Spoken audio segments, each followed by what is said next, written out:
করে, কেউ যদি তওবা করে, নিজেকে সংশোধন করার জন্য যদি তওবা করে, আল্লাহ রাব্বুল আলামিন তার তওবাটা কবুল করে নেন। সুবহানাল্লাহ বলেন। কেন কবুল করবেন আল্লাহ?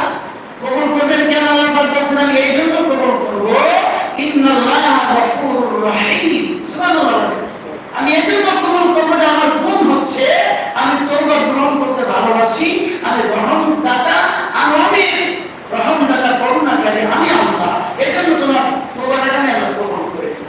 সম্মানিত ভাইরা আমার, আল্লাহ রাব্বুল আলামিন বারবার করে বান্দাদেরকে হুঁশিয়ার করে, বান্দারা তোমরা আমি আল্লাহর কাছে তওবা করার জন্য ফিরে আসো, ততক্ষণ পর্যন্ত তওবা করতে থাকো, ততক্ষণ পর্যন্ত আমি আল্লাহ তওবা কবুল করব, যতক্ষণ পর্যন্ত সূর্যটা পশ্চিম দিকে না উঠেছে, ততক্ষণ পর্যন্ত তওবা দরজা খোলা। আর তোমার জন্য স্পেশাল, বান্দার জন্য, বান্দির জন্য স্পেশাল, তোমার কাছে যতক্ষণ পর্যন্ত মালাকুল মউত না এসে গেছে। আমি মনে হয় এটা অনেকবার আপনাদেরকে বলবার চেষ্টা করছি যে মালাকুল মউত যতক্ষণ না এসেছে ততক্ষণ পর্যন্ত আপনার আমার তওবার দরজাটা কি আছে? খোলা আছে। এখন আপনি বলেন মালাকুল মউত কবে আসবে? টাইম কখন বলা যাবে? বলতে পারবেন? সম্ভব না। আকস্মিক মৃত্যু হতে পারে, পথ চলতে চলতে অ্যাক্সিডেন্ট হয়ে মারা যেতে পারেন, আরো বড় দুর্ঘটনা হয়ে মারা যেতে পারেন। কথা বলতে বলতে এই যে আমি কথা বলছি, আরেকটি কথা উচ্চারণ করবার সময় না হতে পারে, মেম্বার থেকে পড়ে মারা যেতে পারি। এটি আপনাকে বিশ্বাস থাকতে হবে।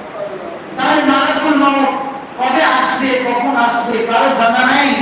আল্লাহ রাসূল বলছেন মালাকুল মউত যতক্ষণ না আসে, মৃত্যুর দরজা যতক্ষণ তোমার না এসে গেছে ততক্ষণ পর্যন্ত তোমার তওবার দরজা খোলা আছে। আর যুবকেরা ভালো করে খেয়াল লাগান, তোমার পাশে দেখো তোমার যুবক বন্ধুটি হঠাৎ চলে গেছে, তোমার বন্ধুর বাবা হঠাৎ চলে গেছে, তোমার আত্মীয়-স্বজনের দিকে তাকাও, অনেকে হঠাৎ দুনিয়া থেকে চলে গেছে, করবার কিছু নাই, বাপ থেকে ক্ষমা চাওয়ার কোনো সুযোগ ছিল না, নিজের সম্পদগুলি স্থাবরগুলি বুঝাইয়া দিবে, সন্তানদেরকে বলে দিবে, ওসিয়ত করবে, তার সুযোগ নেই, ছিল না। আফসোস, আফসোস। আমাদের রহমপুরে একজন সুনামধন্য ব্যক্তি, তিনি হজ করেছিলেন আলহামদুলিল্লাহ। তিনি যখন মৃত্যুবরণ করলেন তার একজন সন্তান বললেন যে আমার আব্বা আমাদের জন্য সব তৈরি করলেন, বড় বাড়ি তৈরি করেছেন, 5 তলা বিল্ডিং তৈরি করলেন, কিন্তু আমার আব্বা তৈরি করলো, তৈরি করে আমার আব্বা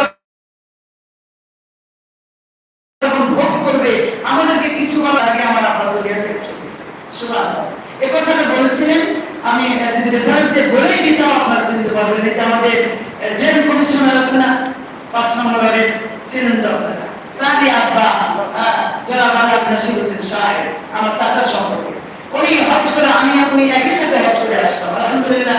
17 সালে হজ করে এসে 17 সালে শেষের দিকে সম্ভবত তিনি দুনিয়া ছেড়ে চলে গেলেন হঠাৎ।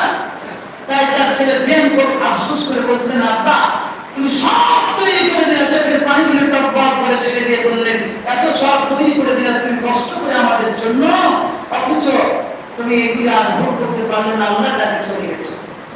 তাই না, চলে যেতে পারো, এখান থেকে বাঁচবার কোনো সুযোগ নেই। এজন্য রাসূলুল্লাহ সাল্লাল্লাহু আলাইহি ওয়াসাল্লাম বলেন, আন-মুসা আব্দুল্লাহ ইবনে কায়েস আসআরি রাদিয়াল্লাহু তাআলা আনহু থেকে হাদিসটি বর্ণিত।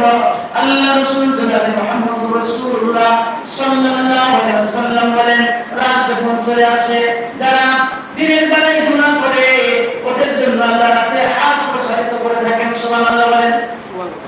আমার বান্দা বান্দি দিনে এত বড় বড় অপরাধ করলো, গুনাহ করলো, আমার কাছে যদি ক্ষমা চায়, আমার কাছে যদি আত্মসমর্পণ করে আবার ভালো হয়ে যায়, সংশোধন হয়ে যায়, আমি আল্লাহ রাব্বুল আলামিন তাকে মাফ করে দেব। দিনের বেলায় হাত প্রসারিত করে থাকেন আল্লাহ, ডাক দেন বান্দা, রাতে অন্ধকারে তুমি অপরাধ করেছো, জুলুম করেছো, ব্যভিচার করেছো, কত কি করেছো কেউ জানে না। আমি আল্লাহর চোখকে তুমি ফাঁকি দিতে পারো নাই, আমি আল্লাহর চোখকে তুমি ফাঁকি দেওয়া সম্ভব না।